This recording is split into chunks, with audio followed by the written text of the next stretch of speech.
Welcome to our channel. Today we how to activate Kaltura Cloud Video easy tutorial step by step clearly.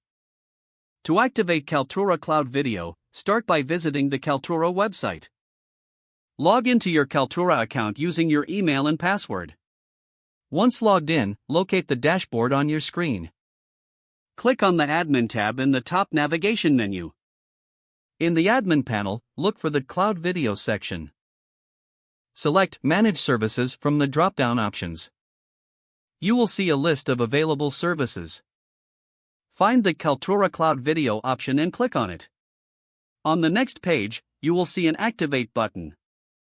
Click the Activate button to start the activation process.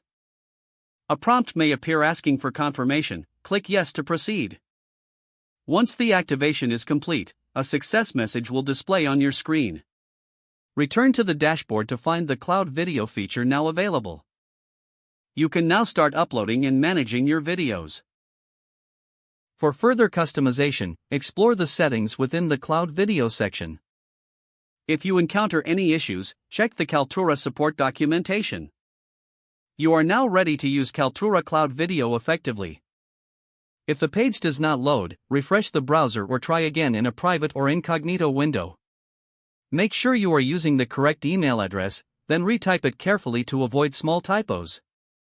If your password is not accepted, use the reset option and create a new strong password you can remember.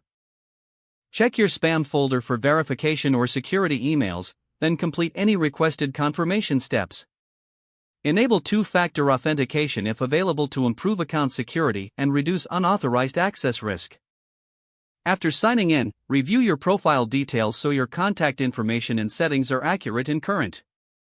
If you see an error message, note it down and try again after restarting your device and internet connection. Log out when you finish, especially on shared devices, to keep your account and payment information secure. If the page does not load, refresh the browser or try again in a private or incognito window. Make sure you are using the correct email address, then retype it carefully to avoid small. If your password is not accepted, use the reset option and create a new strong password you can remember. Don't forget to like this video and subscribe to our channel for more step-by-step tech guides.